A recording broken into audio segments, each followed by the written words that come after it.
gracias, Gustavo.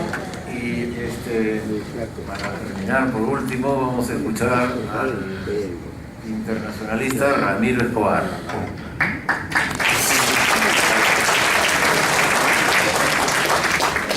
Hola, buenas, muchas gracias por la invitación, realmente me siento honrado, gracias Liliana, gracias a que se han pensado en mí. Aclaro que lo que dice Hugo no es cierto, me demoré porque la universidad donde enseño queda al otro lado de la globalización, ¿no? En la UPC que queda en Monterrico, entonces era un laberinto venir hasta acá y luchar contra el feroz tráfico limeño a esta hora. Bueno, yo quiero empezar contándoles, como bueno, estamos en una época un poco en las redes sociales, en Facebook. Ayer, cuando se cumplía 2 años, perdón, de la partida de Javier, yo puse un post que decía más o menos lo siguiente, ¿no? Ha pasado 2 años y siento que en el Congreso hay un silencio lúgubre y un chirrido bastante parecido a la genuflexión, ¿no? Y sinceramente yo siento que es así, ¿no? Pero siento también, y por acá quiero entrar un poco a lo que quiero compartir con ustedes, que en el escenario de los comentarios internacionales o del debate internacional también se ve un poco eso, ¿no? También hay silencios lúgubres, hay chirridos, hay cosas que no se dicen. Y eso creo que para mí, en el tiempo que conocí a Javier y cuando yo leía sus artículos, era un referente, ¿no? Además, quiero decir algo con toda sinceridad, ¿no?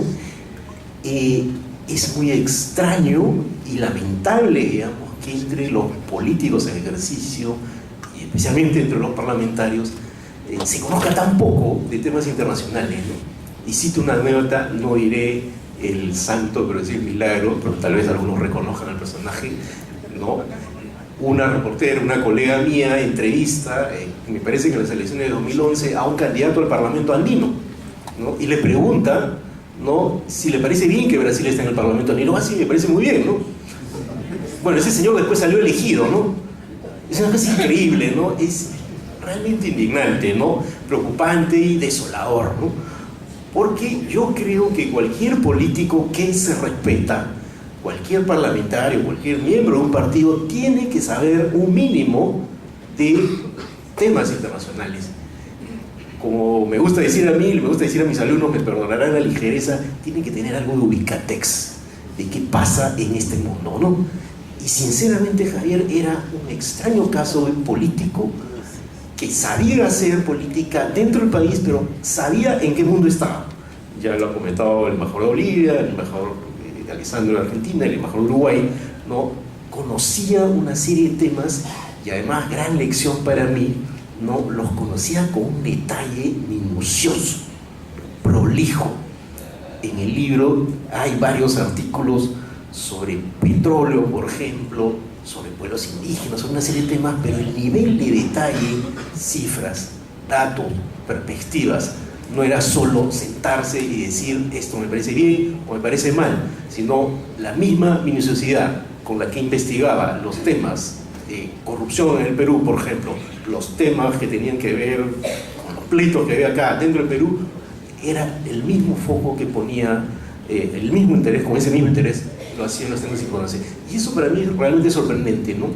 Me gustaría que en la clase política haya más personas así. Creo que ese es uno de sus grandes legados y me parece emocionante, sinceramente, que hayan empezado por acá para hacerle un homenaje a lo que él escribió, ¿no? Porque ustedes saben, él escribía mucho y escribió en La República, en otros medios, pero este me parece un tema medular, ¿no? Porque si uno no entiende lo que pasa en el mundo, no entiende lo que pasa acá. Y además, tomando lo que señaló el embajador y señaló a otras personas, no se puede conseguir un socialista con un pensamiento cerrado, ¿no? Un socialista por naturaleza es un internacionalista, ¿no? Un socialista o alguien de izquierda o un progresista evidentemente tiene que pensar en el mundo, en la globalización, en los hechos de este tiempo. Y creo que Javier lo hacía con mucha claridad y, insisto, con esa minuciosidad que a mí me sorprendía mucho, ¿no?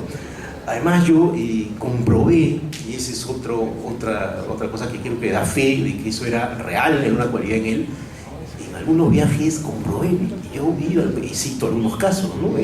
Yo estaba una vez en Argelia, ¿no? Y pregunté, efectivamente, ¿a qué parlamentario conoce? A Javier Canseco, ¿no? Y me pasó otra vez en España, ¿no? ¿A quién conoce en Cataluña? Vino acá a una reunión con el Partido Socialista Catalán. Es más, una vez me lo encontré en Barcelona, ¿no? Luego, por supuesto en Cuba estuve hace 2 meses, pregunté, ¿y a quién conoce? ¿Quién es parlamentario? Javier Canseco, ¿no? Y estuve también entre los saharauis, ¿no? Estuve también en los campos refugiados como él, una experiencia que para mí fue impresionante, que en cierto modo ese tipo de experiencias que cambian un poco la vida de uno, no solo en el sentido profesional, sino en el entendimiento de este mundo. Y efectivamente, ¿no? Uno se paseaba por los campos refugiados, conversaba con la gente, pronunciaba la palabra Perú. ¿Tienen alguna referencia? Por supuesto, sabían quién era el presidente, de fútbol no sabía nada, ¿no? Pero sí, digo, ¿quién le suena en la política? Vino acá un parlamentario, Javier Canseco, ¿no? Entonces, eso creo que revelaba también que lo que él escribía era una consecuencia también de su presencia en ciertos lugares de manera real, ¿no? Y eso creo que es muy importante para una persona que escribe sobre esos temas. Porque claro, la gran crítica que se le hace a los periodistas en general, y sobre todo a los que escriben de temas internacionales, es ¿de qué escribe si no se está ahí, no?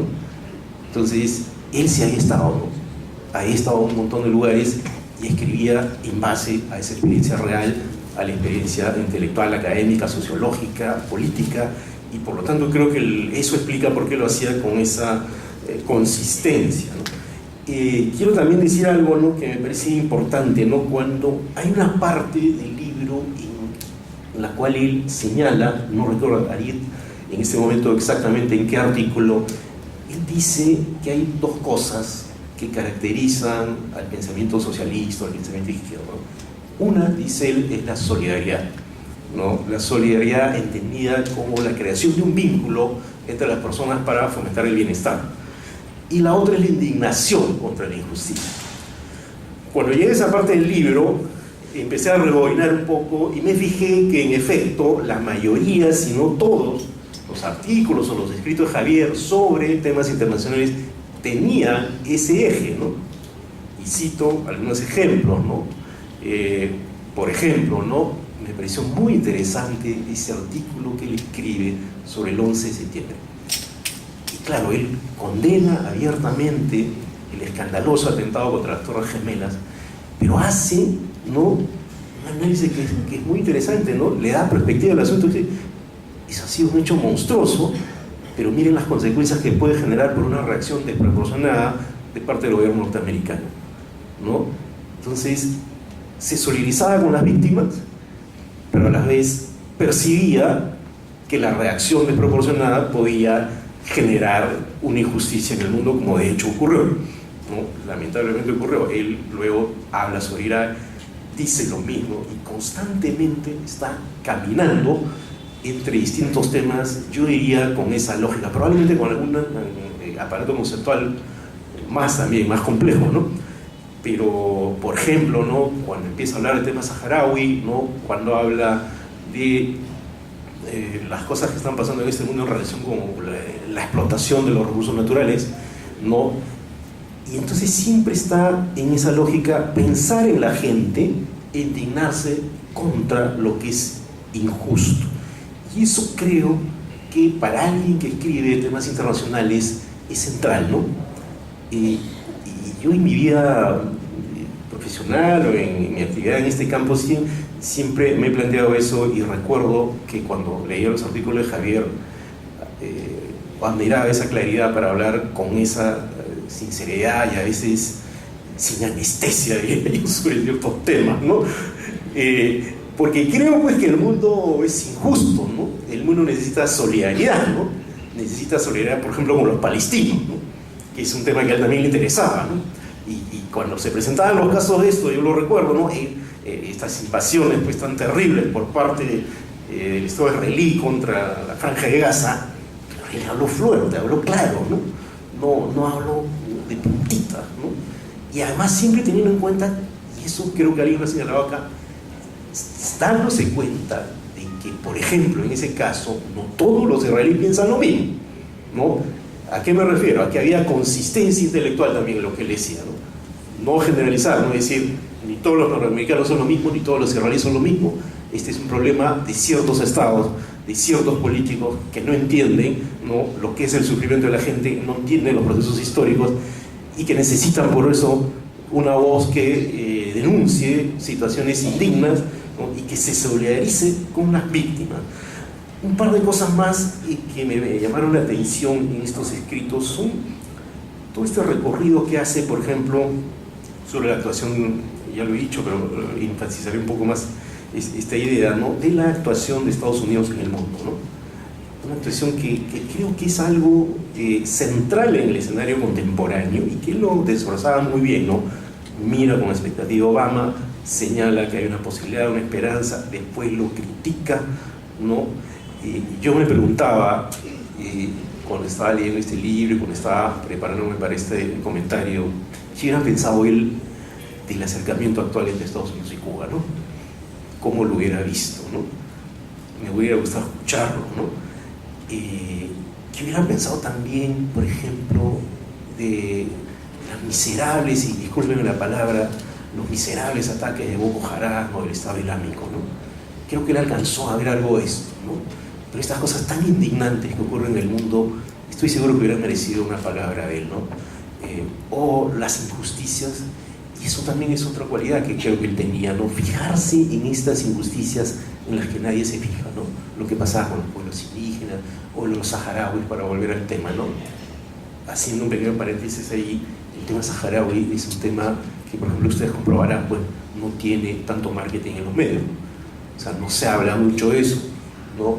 Y él, creo, más de una vez me invitó a una conferencia sobre esto, y creo que demostraba eso que a veces tiene que tener, pues, una persona que asume un compromiso en la vida con la justicia, ¿no? Comprarse causas que de pronto no son tan populares, tan masivas, que son quizás, alguien diría, un poco quijotesca, pero que son justas, ¿no? Esa causa es justa, no es tan popular, no es tan mediática, pero es justa, ¿no?